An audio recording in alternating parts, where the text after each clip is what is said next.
It's 5 o'clock in London, it's midday in New York, midnight in Hong Kong, 4 a.m. in Sydney now, and 8 a.m. in San Francisco, and 9:30 at night in Mumbai. Probably 9 a.m. in San Francisco, I think. But anyway, I'm just reading the script without thinking. Greetings, good morning, good afternoon, and good evening, depending on where you are in the world today. My name is Patrick L. Young, the IPO-VID live stream, series 33, episode number 4. That's episode number 196 in the aggregate. Starts here. We have a recorded show today, ladies and gentlemen.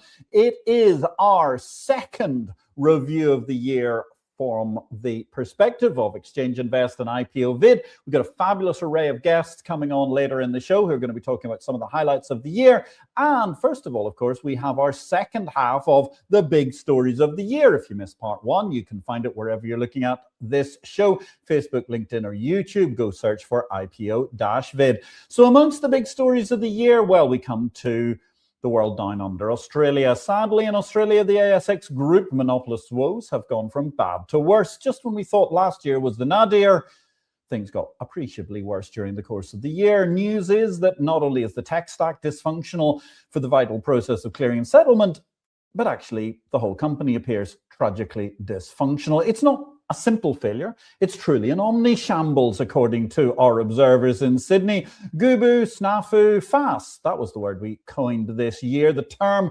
failure as a service. Welcome to the world of ASX. What a tragedy. Speaking of failure as a service, there's the London Stock Exchange Group. They have Pisces, but some thought it might all be a little bit of a fishy tale. And beyond that, it was a year of realization that for many, but not for those who read Exchange Invest, obviously, because we noted the Refinitiv merger would not work for the better in London's markets right back when the deal was taking place. However, the great mass of the mainstream media and many others have suddenly become incredibly cynical about, well, they're absolutely right, what has been the fundamental failure of the London Stock Exchange Group to appreciably advance the London Stock Exchange. There were so many stories worrying about the stasis of the LSE. It's hard to know which to feature. The theme was the same: IPOs going overseas, management not really appearing coherently pro-market, and nothing is helped by the anti-enterprise Labour government, on whose Financial Advisory Committee pre-election the LSEG CEO was sitting. One glimpse of hope from the LSEG is the LCH, London Clearing House, which expanded the RMB, that's a renminbi, of China's potential internationalization scope by signing an MOU with Hong Kong's OmniClear. Trading that RMB yield curve, predominantly in Hong Kong, is edging closer. In deals during the course of the year, there were a few key markers. Let's look at the highlights. Euronext bought Athex. Once again, Stefan Bujna swept in and made the running to acquire the Greek exchange, in this case, aided by a rather vision-bereft, just there to do a deal quiz like caretaker Greek CEO Yanis Kontopoulos. Owning the Greek market is Andy Phillip to Euronext and places Stefan Bujna closer still to his golden opportunity to coalesce the similar shareholder groups of Euroclear and Euronext in a Euro group under the Euronext banner. In the end, Euronext bought 75% after reducing their bid to 50% plus one share, having originally sought total domination of 100%. But nonetheless, they found a bargain in Athex, whose profits soared just as it was subsumed following another lucky Bujna bid.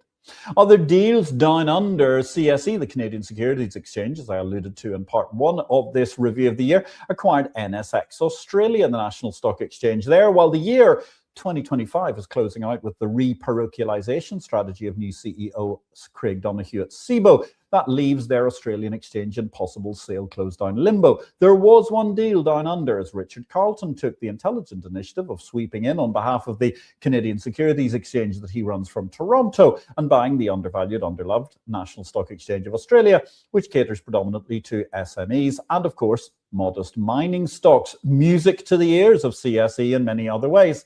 A third fabulous deal of the year: SIX, the Swiss exchange group, bought Aquis. Back in Europe, Bjorn Sibbern's his vision, in fact, for SIX included the acquisition of Aquis for its exchanges and the matching engines, which will now power all the Swiss and Spanish markets under SIX's control, as well as Aquis's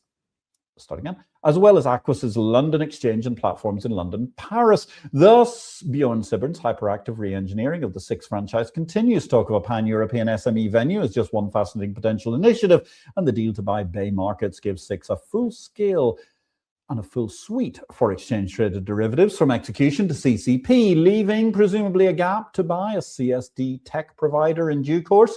Watch this space. All that news will be in Exchange Invest at exchangeinvest.com for subscribers to the exchange of information, the water cooler of the Bourse business.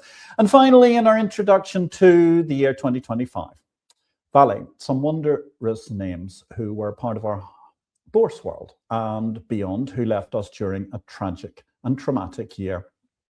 Aladapidus succumbed to cancer on March 16th. The former Philippine Stock Exchange chair, Harry Liu, who oversaw the exchange during the Asian crisis, died at 77, while the widely popular former LSE post-trade head, Kevin Milne, also passed away. Valet to the founding chairman of the CFTC, William T. Bagley, who died at home in California, having served on the commission from 1975 to 1980 and was chairman from 1975 to 1978. Then we finished this opening segment with tributes to 4 incredible trailblazing women in no order of precedence, because each was their own powerhouse of feminine brilliance. We start with one of NYSE's finest in a golden generation of management acumen. She was the woman who traversed the world selling listings and encouraging people to join capital markets. Cassandra Sayre was a unique figure and a wonderful, fabulous, warm and passionate devotee of free markets. It was a joy to have her as a guest on the classic IPO and PhD double header edition in our past from August of last year. And truly a tragedy seeing her lost to an accident in the Bahamas just over the Thanksgiving weekend holiday.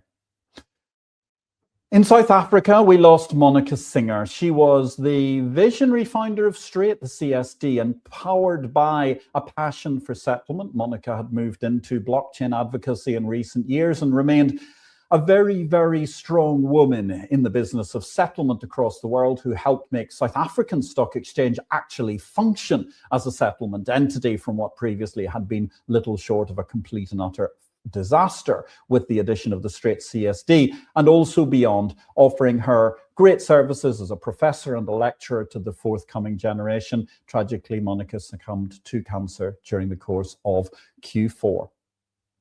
One lady who started her career by actually masquerading as a man, Steve Shirley. Dame Stephanie Shirley started Freelance Programmers and grew that to a near $3 billion business back in the days when there weren't that many $3 billion businesses around. She endowed the City of London with the wonderful headquarters, the livery hall of the Worshipful Company of Information Technologists. She was truly a living legend. And the world of women and technology is much the less without her. Finally,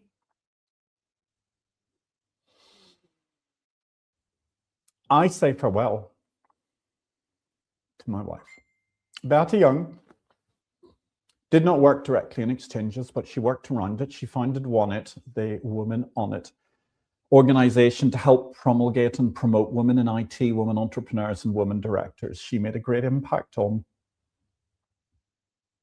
the lives of many people around the world, many women of all ages, founded in Malta during the latter years of the last decade. And Beata was a ceaseless, passionate advocate for entrepreneurship, for women in all roles of management and directorship. And without her, our world is a much smaller place. RIP to all those great women.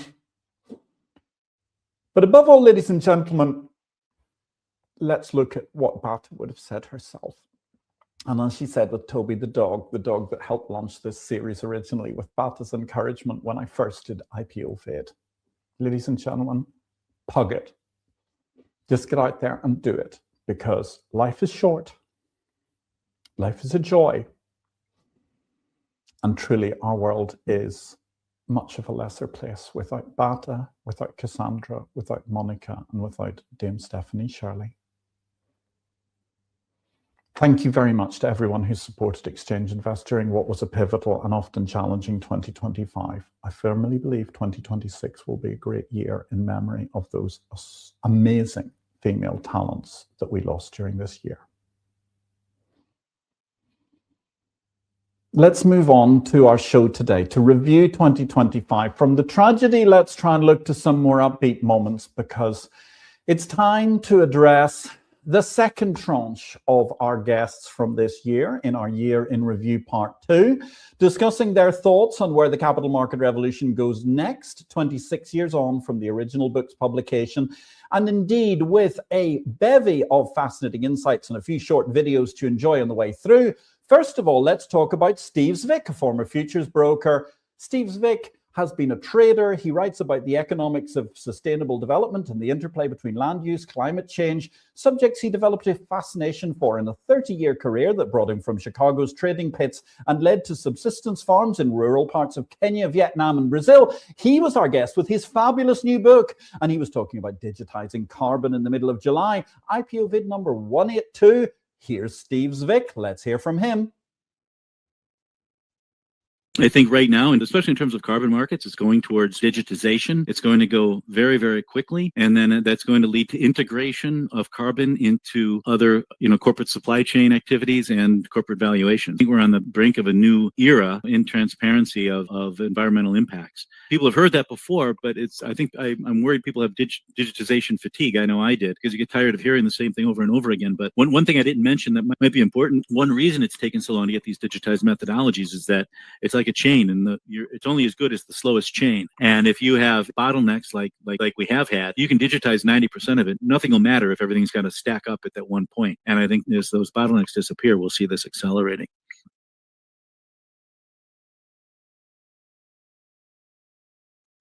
Digitization fatigue, also carbon fatigue in many ways. One of the most exciting things I think that's happening in the world of carbon markets right now is the fact that we've reached the end of the catastrophism era, and we're actually looking at practical developments in order to make the world a better place, rather than paranoia about the evil of Swedish doom goblins et al. And their impact upon what goes on in the world. This is a great time for the voluntary carbon markets, for all the carbon markets across the world, and that trend towards digitization can only make for better markets and a better world.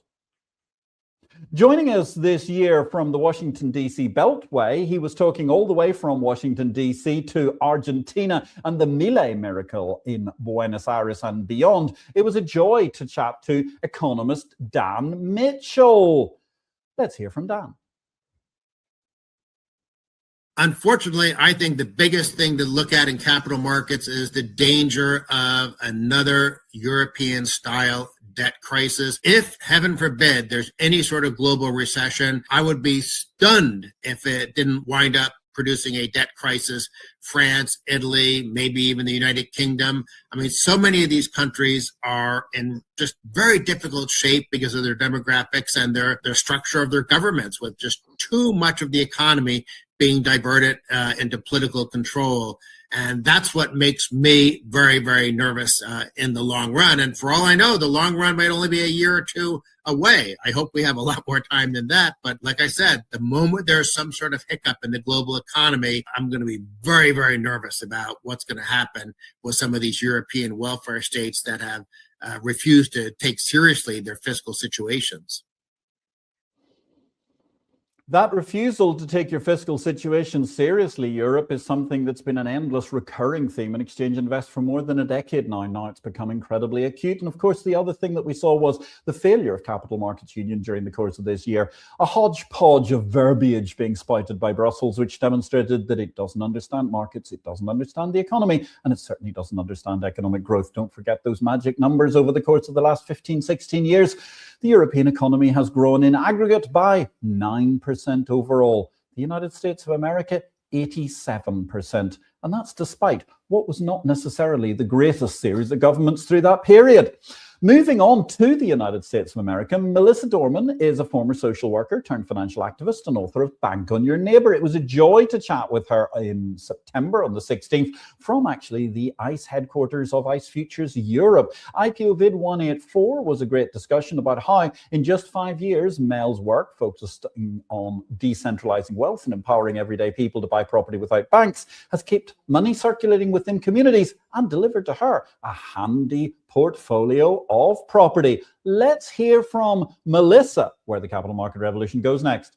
I think it goes back to our communities. I think in a lot of ways, we've grown so large in our populations, we've become very distanced from one another, especially in the Western world. And I think there's a big desire for community and there's a big desire for interdependency. And so I think the capital market revolution is going to be a return to community and helping one another and recognizing the significance of those direct partnerships. So I think it will become neighbor to neighbor.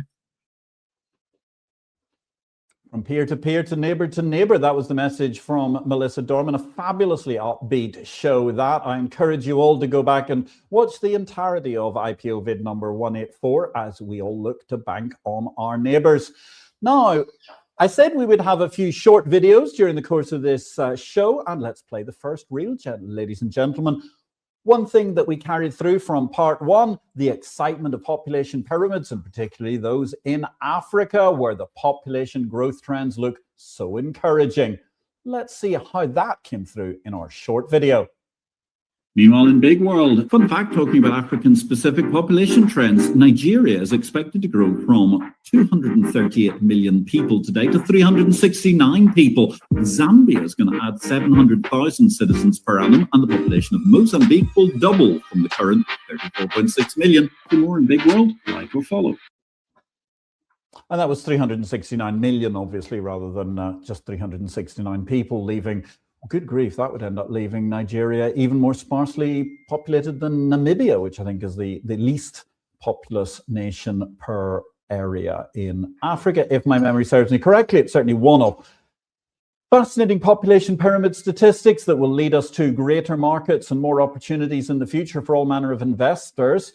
Of course, one of the issues we have covered frequently during the course of this year has been carbon markets. Renat Heuberger, a Swiss climate activist, serial entrepreneur, and impact investor, joined us for our show on the 23rd of September this year, IPO-VID number 185. He's launched and led several pioneering sustainability organizations, including My Climate, South Pole, and Terra Impact Ventures. And he was talking about the book that he's co-authored with, amongst others, Steve Zwick, who we heard from earlier on, which has the fabulous title, The Carbon Paradox. Let's hear from Renat.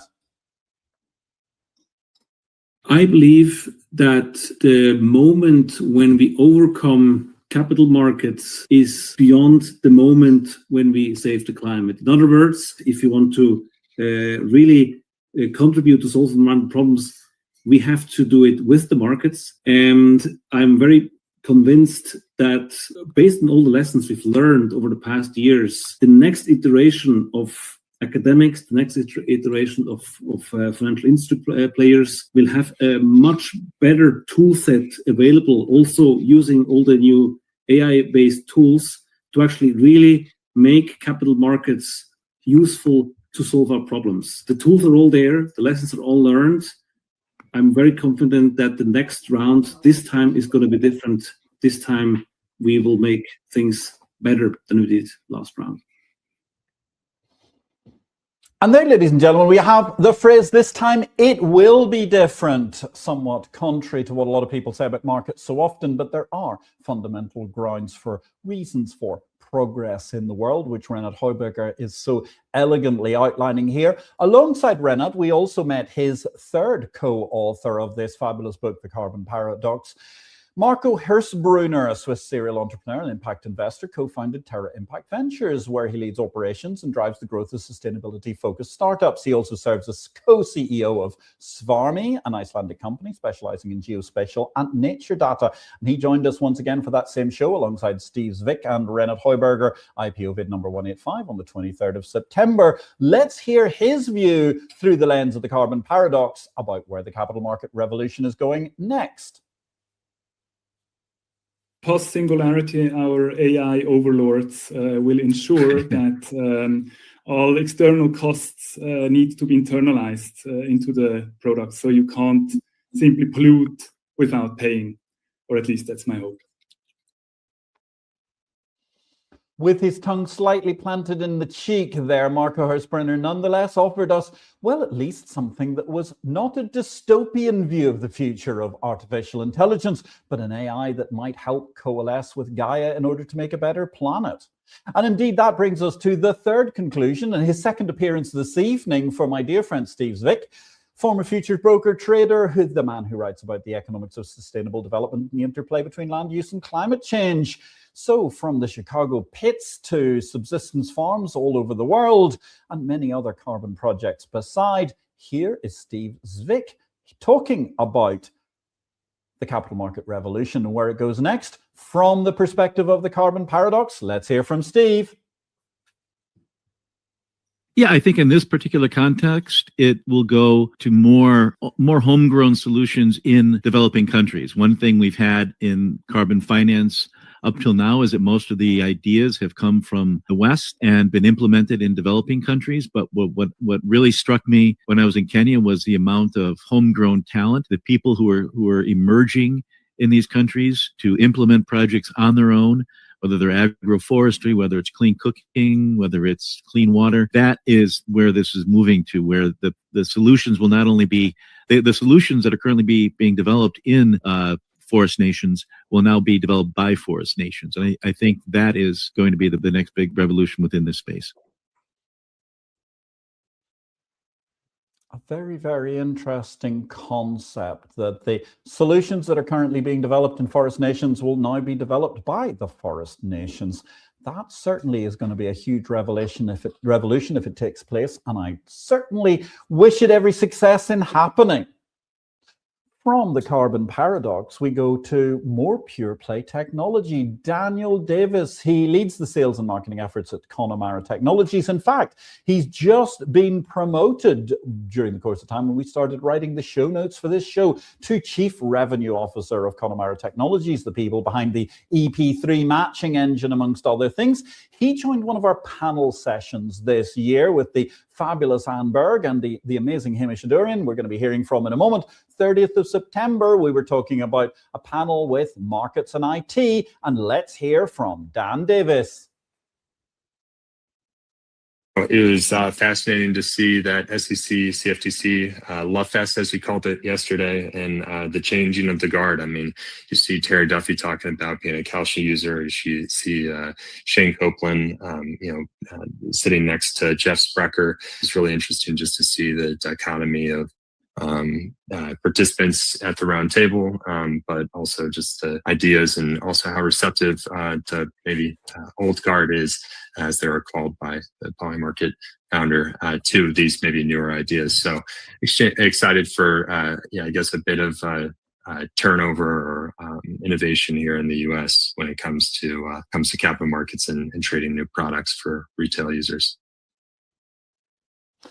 And indeed, as we were talking throughout the course of the last year, and indeed have been discussing for some 30 years in the world of PLY, prediction markets, finally, they seem to be the next and future thing that is arriving in the world at the moment.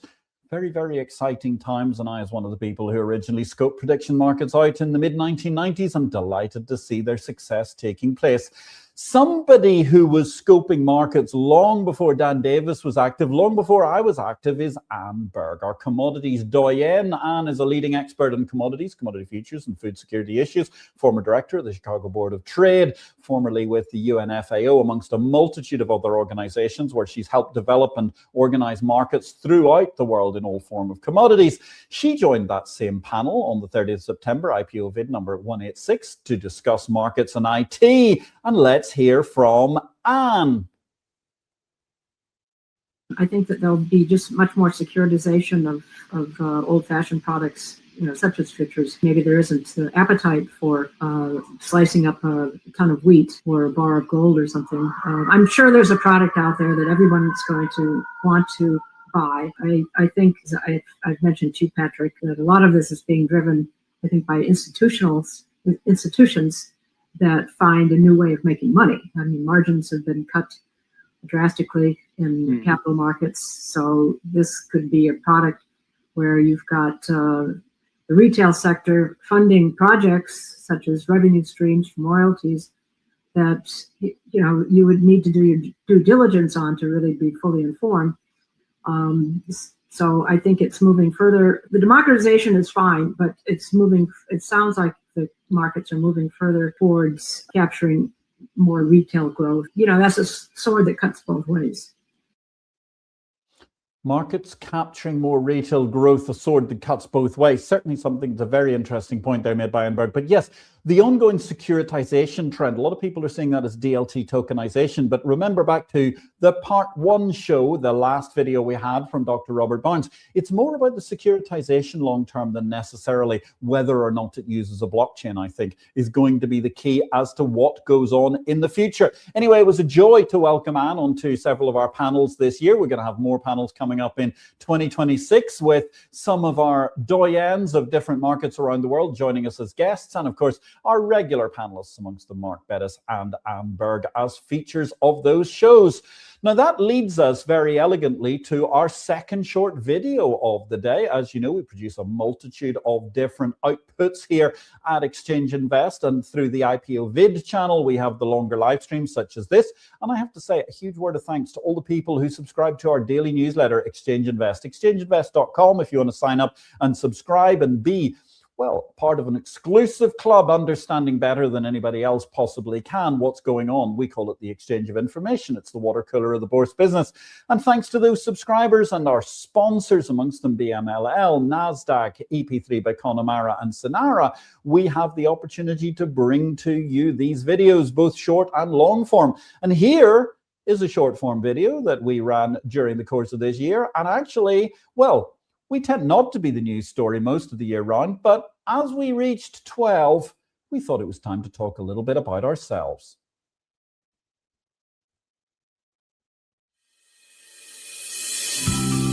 In 1940, 60% of today's jobs didn't exist. In 1970, 90% of today's markets didn't exist. Exchange Invest embodies the capital market revolution. We're the only daily pithy analysis devoted exclusively to the business of bourses. On our 12th birthday, our track record speaks for itself. Exchange Invest is the exchange of information. Exchange Invest champions markets, and yet, while we've enjoyed a half-century of unprecedented market growth, we're barely in the early stages of bringing more liquidity, accessibility, and transparency to drive prosperity around the world. 90% of today's markets may be barely 50 years old, but we still have 90% more markets to launch. What market are you going to build in the age of the exchange? On behalf of the team, thank you to all our loyal subscribers and sponsors for their support over the years in helping us deliver unparalleled insights for the markets of today, looking to the exciting world of the markets of tomorrow. This is the age of the exchange. Happy birthday, Exchange Invest. Well, there you go, ladies and gentlemen. Thank you very, very much, in particular to AJ Arcos, who's done such an incredible job with our videos during the course of the year. Really, really fabulous work. Whether we were at the Mdina Grand Prix or we were discussing the future of markets and how many more markets there were to build, it has been a joy having AJ produce such stunning video content throughout the course of 2025. Thank you very, very much, AJ. That leads us elegantly towards our books this week, and it gives us an opportunity to highlight a series of books of the year. We had a first tranche during the course of our first episode. Amongst them, I think you'd have to remember, was, of course, Confessions of a Carbon Hunter, the quasi-memoir of Dr. Richard Sandor, the OG of the carbon markets themselves. That makes a very, very elegant addition to your bookshelf alongside the Carbon Paradox. What else could we talk about? Of course, the book that brought together by Messrs. Heuberger, Hirsbrunner, and indeed also Steve Zwick has produced an elegant fable for the times in and around the carbon markets. Mel Dorman, she was our guest, as I was mentioning, on IPO-VID number 184, which came live from the headquarters of Intercontinental Exchange in Europe. Thank you very much to them for providing that lovely venue. Bank on Your Neighbor is a very elegant book that's well worth recording and looking at as an opportunity for many people, particularly in the United States, to build a property portfolio and maintain a neighbor-to-neighbor, peer-to-peer form of transactions. Ponzi schemes. They're always something that are very popular to talk about. The greatest Ponzi scheme in this case, we were talking on the same show as our guest came from the Washington Beltway in order to talk about all of the opportunities between DC to Argentina. Well worth reading this book, a fantastic tome on the greatest Ponzi scheme of all, which is, well, I suppose in some ways I could be giving away the plot line here, so I'll just leave it to you. Go pick up that fabulous tome by our former guest Daniel Mitchell and his co-author Les Rubin.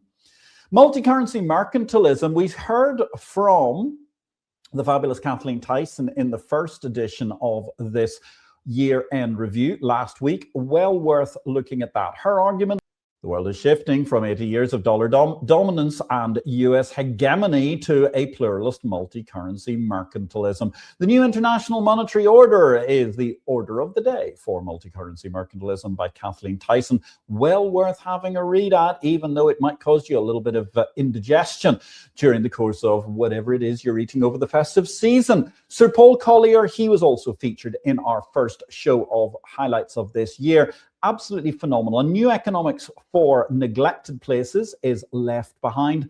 Thoroughly must read tome, as are all of these selections of our book of the year. And indeed, The Corporation in the 21st Century by Sir John Kay, another guest from our last show, where Paul Collier was on IPO-VID number 171. Sir John Kay was on IPO-VID 174. And both of these gentlemen thoroughly deserve to have been knighted by the monarch of the United Kingdom for their incredible contribution to business, economics, and development the world over. Beyond 21st Century Corporations, absolutely also a must-read in our bookshelf for this year, ladies and gentlemen. Returning to the topic of today, people discussing where the capital market revolution will go next. I'm back at panel show on the 30th of September, IPO-VID number 186.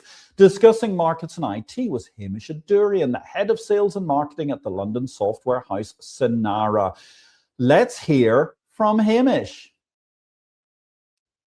Think about everything we've been talking about over the past hour, really. In a sense, as technologists, everything that we're trying to do is, make things faster, break down the boundaries, improve the flows, remove the inefficiencies, make it all super fast, immediate settlement, everything else that we're talking about. In a sense, actually, what an exchange is supposed to be is this ordered, safe, unique, highly rule-driven, regulated marketplace with very clear boundaries, and rules essentially is what sums them up. Really about how to reconcile the two. So where the revolution goes next, essentially, is where those technological changes will lead it. Yes, more retail participation. That's probably an entire debate given the transatlantic audience that we have, the panelists that we have today, certainly more in the States than it is on this side of the pond. So that will be interesting itself to see how that develops, increased retail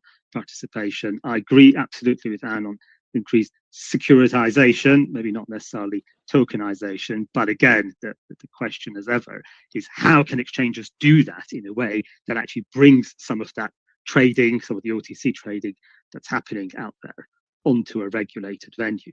Maybe we can provide some technology to help with that. Who knows?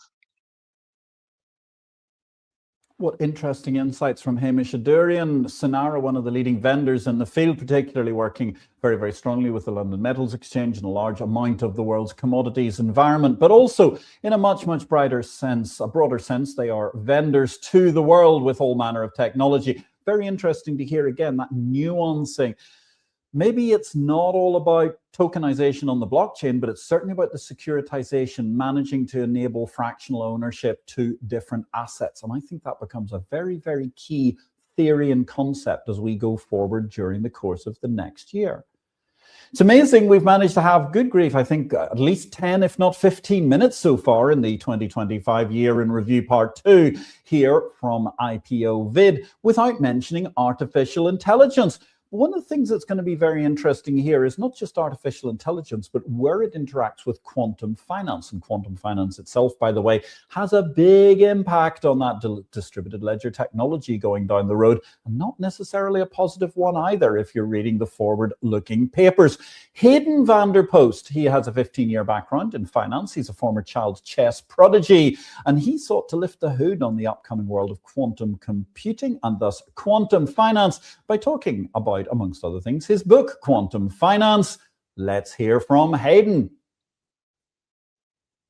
In the meantime, I believe that AI is going to be the current focus application. There is still a lot of work, use case to be done there. And that's where the next 5 years really are. And after that, we're moving towards quantum computing mixed with AI. But ultimately, the macro environment for the global economy, there is a lot of headwinds. So in terms of investing scope and scape, there's just a lot of challenges for a lot of different countries right now that I don't know if AI really is going to be the focus for 5 years. Yeah, I would say. Fascinating insights there from Hayden van der Post. It was a real pleasure to hear his insights on what was going on. And here we have, yes, some fascinating consideration of the nuancing of use cases in what pretty much all our guests have been saying is a world of opportunity driven by AI. But don't forget, of course, we had that great thought from Dominic Roche, which was that maybe AI and its related processes are going to actually open up little opportunities, tiny blemishes in the fabric of space-time continuum of markets, as it were, that's going to provide a human opportunity to profit, at least in the interim term. Now, someone who found a way to profit in the fabric of humanity in the interim term was Paul Podolsky. He was our guest discussing The Uncomfortable Truth About Money, which we highlighted as one of our books of the year in the first episode of this series review. Kate Capital founder Paul Podolsky began as an author. In fact, he began as a journalist. It was while he was working as a journalist in Moscow, he suddenly came to the conclusion that perhaps to look after his family better, he should look more into this world of investment. And ultimately, he became a very, very significant investor in his own right, the founder of Kate Capital. He was for many years a strategist and investor for Bridgewater Associates. He's the author of 3 books, and he came on our show to discuss the fabulous tome, The Uncomfortable Truth About Money. Let's hear from Paul. I think that what we're going to see is a bifurcation between traditional assets and more non-traditional assets. So the things that are going on with Bitcoin that I know capture many of your listeners is, for me, it's also like new technology that particularly works well in emerging markets. So there's been developed markets where all the capital has been, and then there's been these emerging markets. We've talked about how these booms and busts.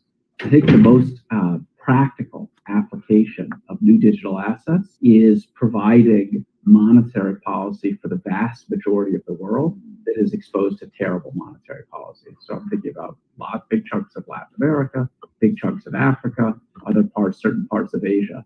And so that is a huge change in the technology of banking. And I think it puts huge strain on the existing legacy systems to this new system that is developed. And then simultaneously, there's clearly a huge east-west tension at who is going to control capital markets, because the epicenter of the U.S. power is U.S. capital markets. And you're seeing that whole system begin to shake now with the autonomy of the Fed and this new technology that allows emerging markets to sidestep their own central banks.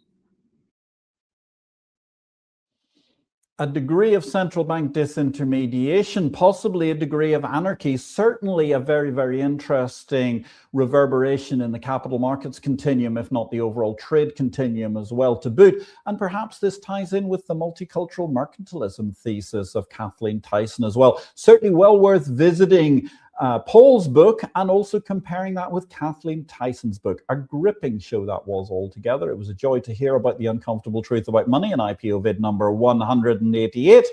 And Paul was mentioning emerging markets such as South America. It was a joy to manage to go to the heart of Central America and chat with José Andrés Mayora, the author of Wall Street's Blind Spots, another of books of the year, which we mentioned in the first of the two-parter that is this two-part series of end-of-year reviews. He's the co-founder of the DeVita Value Growth Fund, a long-term public equities fund grounded in value investing principles. He serves as senior portfolio manager, overseeing global equity investments and fund operations.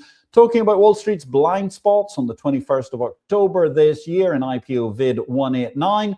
Well, let's hear from José. I think you're actually going to like this one because it's very contemporary in my book. I think we're going to move to a money without borders. So if you think of like the exchanges in the foreign exchange markets, not that they're going to disappear, they're going to be there, but their importance is going to be diminished by things, in particular, the company called Wise, which is a case study I talk about in the last chapter of the book, how they've managed to create their own infrastructure to move money across borders and cross currency in a seamless way without having an exchange in between. And obviously, I won't go into the details of how that happened, but I think that's the revolution that a lot of people are asleep about yet, but in the next 5, 10, and 15 years is going to become increasingly evident. It was fabulous to meet Jose Andres Mayora and talk to him about his very, very interesting value investing approach, something that he manages to do from the middle of from Guatemala in Central America. And it was a joy to manage to hear about how he can find blind spots in what even the mainstream Wall Street analysts thousands of miles away can't spot in their own stocks. Food for thought for all of us, and perhaps also, of course, tying in with Dominic Roche's theory that even in a world of AI, there still exist little opportunities for us to manage to find some degree of alpha from understanding investments better than either the bots or the analysts themselves. Let's move to our third reel, ladies and gentlemen. And in a way, this is a wonderfully happy but also melancholy reel. It is something that we enjoyed celebrating throughout the course of this year. It took place on July the 5th last year, and it was an opportunity for us to celebrate Exchange Invest and to celebrate, in fact, the core thesis of what we're discussing today, the capital market revolution, to mark the 25th anniversary of that on July the 5th. Last year, we had the opportunity to ring the New York Stock Exchange closing bell. I have to say it was absolutely an honor, and it continues to give me a thrill to this day. And at the same time, as you watch this, enjoy the beautiful blonde woman waving her scarf in absolute glee. As we say, a wonderful valet, and think about those people, particularly Cassandra Sayer and indeed my wife Beata, who are no longer with us this year. A melancholy moment in what was an outstanding point of happiness as we rang the closing bell.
What a great day. Thanks to all my friends and colleagues, and particularly that amazing coterie of fearless girls that came to Wall Street and rang the New York Stock Exchange closing bell under the watchful eye of the amazing NYSE president, Lynn Martin, who's had another incredible year running that great institution. We faced a lot of fears this year, ladies and gentlemen, and one of those fears that we always have to face is our financial fears. Yesterday, or at least on last week's show, Alan Dickinson was giving us a great insight into how he feels that financial education needs to be something that we power forward in throughout the world, and I thoroughly echo his sentiments. Jake Cousineau, he joined us to discuss his book, Face Your Financial Fears, on IPO-VID. Just over a month ago, on the 11th of November, on IPO-VID number 191. Let's hear from Jake. we backed ourselves into a corner here of, over the past, I'd say 10 years, like as an example, I think like getting therapy, right? Getting therapy has become much more common. It's much more socially acceptable. For a long time, it was sort of stigmatized unjustly. It's like, ooh, there's something wrong with you. You're going to go see a therapist. And obviously that's completely false. Like today we embrace it. Like, no, you should go see a therapist, talk about these things. I think we are close. I think we have to be right around the corner we have to address this money issue. We have to stop feeling bad about it, right? And again, because the economy is not the strongest worldwide, people are really, struggling to get by. I think we're going to sort of face this reckoning the hard way, unfortunately. But I do think the positive that will come out of it is people are going to have to address their money issues, right? I can't ignore it anymore. I need to understand this stuff. And so ambitiously, romantically, hopefully, I think that's where we're headed.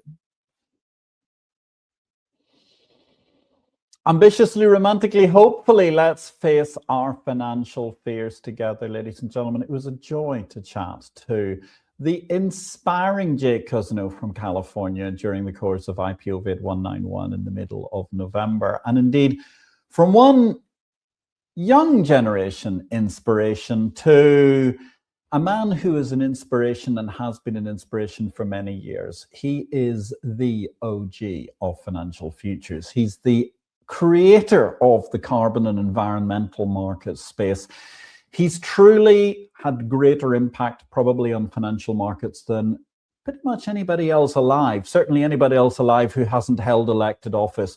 It was my joy to chat to Professor Dr. Richard Sandor in Chicago at the Union League Club on the AFM Tech Day conference sponsored by Connemara EP3, and it was fabulous to hear The Confessions of a Carbon Hunter. It's a great book. Go get it, ladies and gentlemen, up front in IPO-VID 192.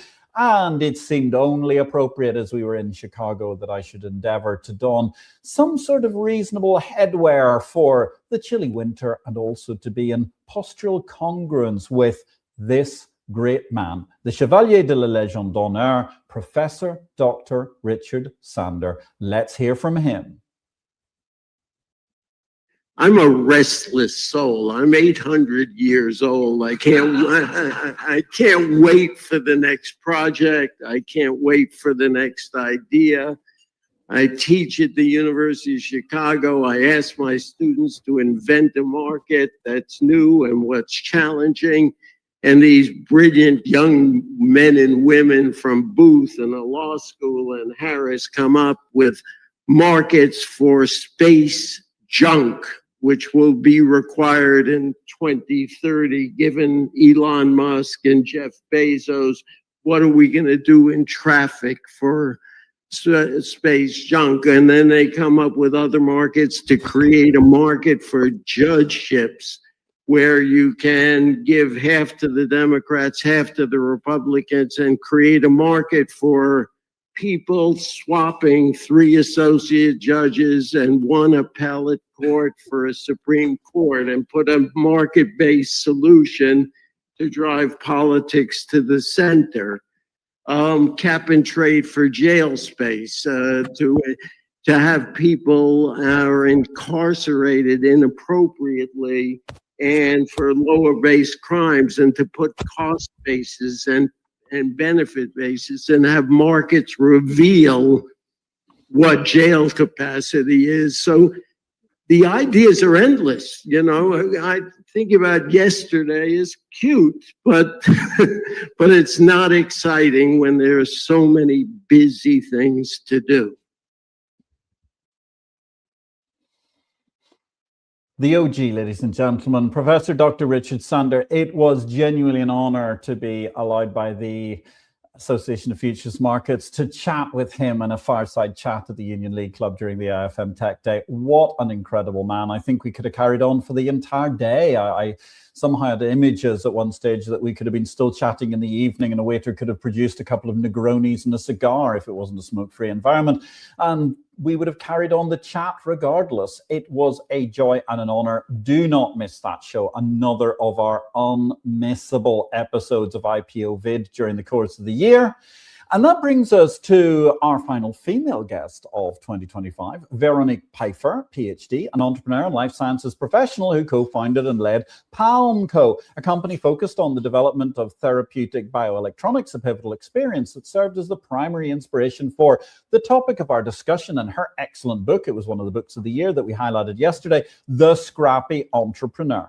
Véronique is a product director at Genentech Inc. and teaches the next generation of health tech entrepreneurs as an associate director of the Stanford Musalem Center for Biodesign. On that show, 25th November 2025, IPO-VID 193, The Scrappy Entrepreneur. Let's hear from Véronique.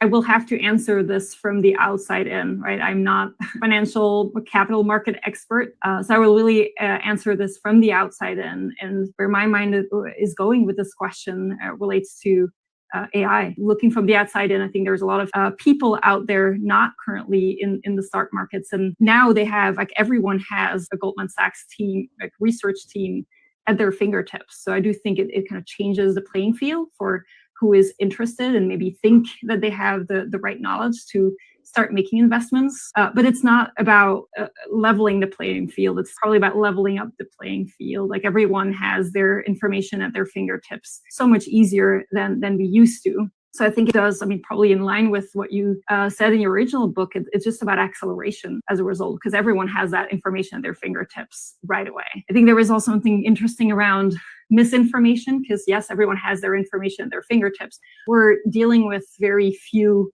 AI models that we're all relying on. So I'm really curious about what that's going to bring with regard to misinformation, and will there sometimes be unexpected changes in stock just because of misinformation being spread by a couple of those AI models. So really curious to see what that will bring. So the fascinating conclusions of Véronique Peiffer as she was looking at, from the regulatory or highly regulated standpoint and lens of being in biotech startups and medtech startups compared to financial markets, it was a very, very interesting contrast from one entrepreneur to another, and an absolute joy to manage to hear her discussing the future of the capital market revolution as a known capital markets practitioner. Do check out The Scrappy Entrepreneur. Great book, well worth a read. I thoroughly recommend it. And that, ladies and gentlemen, brings us to our final guest of the year, Mehmet Memo Belgin. He's originally from Turkey. He's a PhD, a supercomputing expert with a background in naval architecture and engineering. He was discussing his remarkable odyssey in trading alongside a day job helping AI research. Back in the medtech field once again, helping fight cancer. The Human Factor, a trading journey, aired just a couple of weeks ago on December the 2nd, and it was a joy to have Mehmet as our guest on IPO-VID number 194. Let's hear from Memo. Assuming that AI is not the future, I would say AI, but I think it's today. It is going to quantum. And if your listeners have not listened to your previous episode, was it the previous one or one of the recent ones with Hayden on their fascinating session, and it was great to get his insights about quantum future in general and also what it will change for the finance. There are a couple of stuff there that was a little alarming for me, like trading is not going to be the same. Quantum is going to change everything. He makes a lot of sense. Like, I know Monte Carlo simulations from any other stuff, and you have to do them one by one or in parallel, but quantum will just all of a sudden do this. But I think it will change the trading tremendously for institutions. But again, I decided not to be a shark. I'm a parasite now, and I'll continue to look for ways on jumping on whatever is moving for whatever reason. So I'm not going to compete with institutions with quantum powers in their hands. But I think there will be a place for individual traders like me in that future as well. A world of opportunity for individual traders, no matter whether you're a PhD in supercomputing or you are an ordinary mortal. That's one of the messages I think has come throughout the course of this year in IPO-VID, and it's been a joy to have such an incredible roster of guests, concluding there with Mehmet Memo Belgin. Thank you very, very much to all those who were part of this show. Steve Zwick, Dan Mitchell, Melissa Dorman, Renat, Heuberger, Marco Hirsbrunner, Daniel Davis, Berg, Hamish Adourian, Hayden van der Post, Paul Podolsky, Jose Andres Mayora, Jay Cousineau, Dr. Richard Sandor, Véronique, Peiffer, and indeed, as I mentioned just right now, Mehmet, Memo, Belgin. Also, ladies and gentlemen, don't forget, you can catch out part 1 of this series, which was on last week with Joe Sakila, Sally Bridgeland, Alan Dickinson, Susan Giddle, Ira Harris, Kathleen Tyson, Sir Paul Collier, Max Cunningham, Sir John Kay, Dominic Roche, Matthew Ringenberg, Megan Johnson, Alessandro Hattami, Mark Bettis, Michael Habte, Peter Randall, and Dr. Robert Barnes. Those were the people bringing together today's show. I want to say that we look forward to seeing you next year, ladies and gentlemen. We're going to return after our festive seasonal break. January the 13th, we got a fantastic show. We're talking about BMLL. They're the people who've reshaped market data over the course of the last 5 years, how we use it, how we conserve it, how we actually curate it. Paul Humphrey, their CEO, is going to be talking about BML, a new chapter in IPO-VID number 197.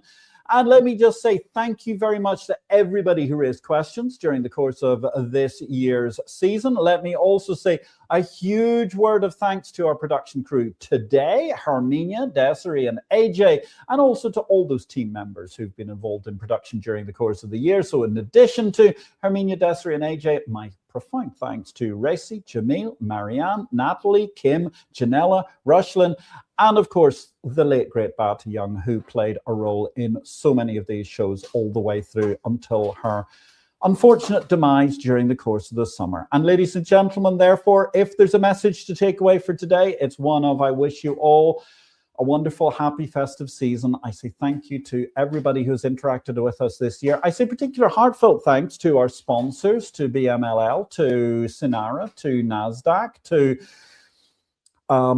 EP3 by Connemara. Thank you all so much for supporting us. To every one of our subscribers who supports us during the course of this year. We couldn't do Exchange Invest or the IPO-VIDs or the short videos without you. But it remains for me to just offer, well, to leave you with it, ladies and gentlemen, life is short. And let me say 2 words to sum up this year. If you want a marketplace built in 2026, get in touch with us. But the message of today, ladies and gentlemen, is we wish you all the best for the festive season. I thank the team for all of their incredibly hard work during the course of this year.